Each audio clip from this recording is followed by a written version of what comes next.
ఇప్పుడు ఉల్లిపాయ మగ్గిపోయి ఉంటుంది సరే, చక్కగా సిమ్లో పెట్టామా.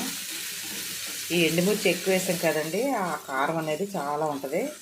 ఆల్రెడీ ఉల్లిపాయలు దిగిపోతుంది కారం అంతా. చాలా ఇంకా కారం కానీ ఏమి ఇది ఇప్పుడు మనం పాలు పోసేసుకుందాం. చూసారు ఉల్లిపాయ ఎలా వేగిందో. చాలు, పసుపు అది వేస్తాం కదా, ఉప్పు అది ఇంకేం అక్కర్లేదు. ఇప్పుడు మనం పాలు పోసేద్దాం. చాలా బాగుంటుందండి ఉప్పు అది. చూసారా చిక్కని పాలు, ఫ్రిడ్జ్లో పెట్టాం కదా, గడ్డ కింద కట్టేసిన పాలు, చిక్కని పాలు. ఇప్పుడు దీన్ని మనం ఒక్కసారి ఇలా కలిపేసి మళ్ళీ సిమ్లో పెట్టుకుందాం. చూసారా పాలు ఎన్ని పోసాను, ఇంకా కొద్దిగా ఉన్నాయి కూడా పోసేద్దాం. ఎన్ని పాలు పోసుకున్నా ఏం కాదు మనకి, ఓకేనా. అంతే. ఇప్పుడు ఇది